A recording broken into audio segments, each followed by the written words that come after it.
My name is Petr Havlík. I am working at EASA in the Ecosystem Services and Management Program, and I am leading the economic group on agriculture and forestry modeling. In this chapter, I will present to you what are the challenges with respect to climate change mitigation in the agricultural sector. Overall, the humanity faces a tremendous challenge. If the commitments of the Paris Agreement are followed, starting from 2030, we should get from current level of emissions to almost no emissions by about 2040, and afterwards the humanity would need actually negative emissions to respect the goal of reducing climate change below 2 degrees centigrade. How the land use sectors contribute to this challenge? Our integrated assessment models more or less agree that there are three wedges where agriculture and land use will be expected to contribute. On the one hand, it is the reduction of direct emissions from agriculture. On the other hand, it's reduction of emissions related to land use change due to agricultural land expansion. And finally, and this is by far the biggest contribution, especially towards the second half of the century, through biomass production for energy use, in particular in carbon capture and storage equipped energy plants. So overall, from now until the end of the century, agriculture is through these different wedges supposed to contribute between 20 to 30% of the total effort necessary to stabilize our climate below 2 degrees centigrade. In my presentation, I will focus in particular on reduction of the direct emissions from agriculture and also partly touch on reduction of emissions from the land use change.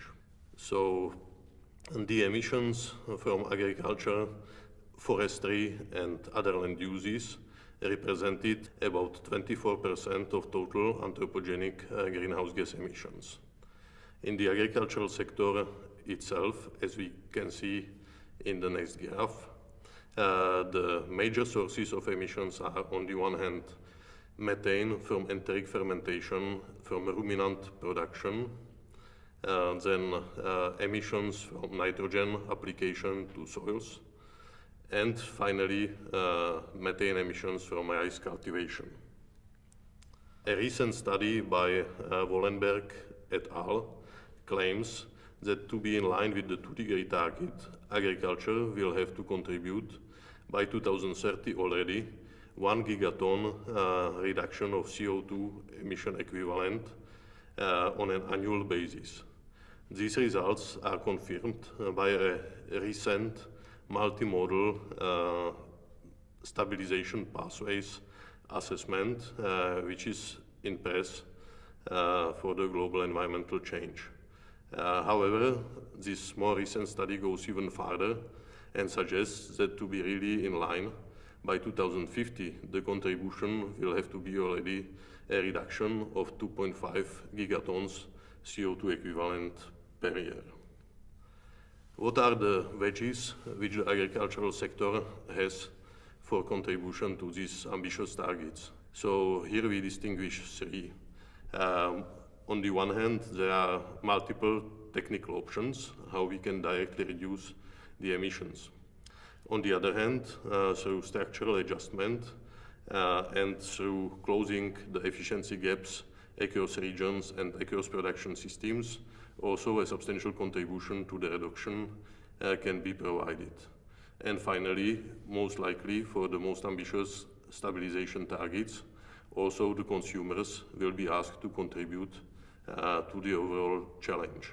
Our results show that for less ambitious targets, it would be first technical options and structural adjustments which would play a role. However, indeed, for the most ambitious ones, the consumption becomes an important contributor.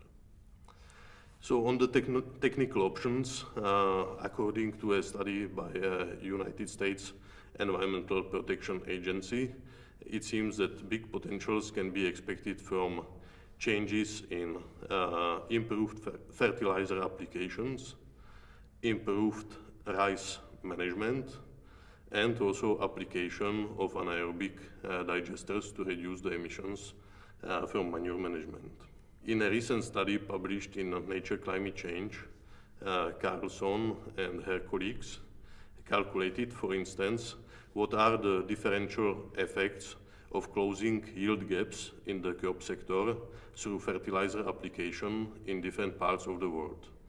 And on the map, we can clearly see that there is a prioritization possible with respect to rather focusing on closing yield gaps in the regions colored with the blue color, where the additional greenhouse gas emissions from the fertilizer application would be very small, rather than in the regions colored with orange or almost red color, where the additional nitrogen emissions would be very high. In the livestock sector, as one of the most promising options on the technical side, seems change in pasture management and potentially also sowing of legumes. Here, in this case, we would in particular increase the content of the soil organic carbon, which would work as a sink and would hence allow to again reduce the overall amount of CO2 in the atmosphere. On the structural change, we have carried out recently a major study focusing on the livestock sector, and we have identified 3 potential wedges within the structural change option. The most important ones were, on the one hand, shifts or transitions between existing production systems, and on the other hand, also the international trade. The international trade is in particular important, again, in the more ambitious stabilization targets. The reason why appears from the following figure, where we have quantified, together with our colleague Herrero, the greenhouse gas efficiencies of, for instance, beef production across different production systems and different regions. And here we can see that between the different production systems, even within the same region, we have an order of magnitude difference going from grazing systems to mixed systems in terms of gains in greenhouse gas efficiency. And these were exploited in the previous figures through the livestock production systems transitions. On the other hand, the regional discrepancies are best viewed in the following map, which was published last year. There we can see that the difference in greenhouse gas intensity of the ruminant production between the global north and the global south is up to 10 orders of magnitude. And that's the reason why international trade in the ambitious stabilization targets plays such an important role. However, since we are dealing with the agricultural sector, there is always a risk of interaction and potentially negative effects on the food availability.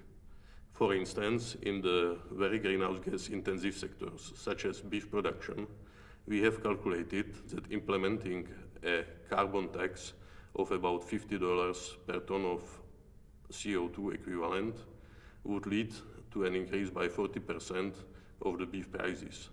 And the increase would be more than double if we are talking about a carbon price of $150 per ton of CO2 equivalent. These increases in the producer cost would have effect on the food availability. This we try to quantify through a new concept of what we call total abatement calorie cost curves in parallel to the monetary measurement of marginal abatement cost curves well known in the literature. Our calculations showed that without any further measures to compensate the effects of such a carbon tax, ambitious mitigation targets could lead to about 10% decreases in the food availability on a daily basis, and unfortunately it would be the developing regions which would be hit the most, because on the one hand they are more sensitive to agricultural product prices, but also because their production is more greenhouse gas intensive than in the developed world.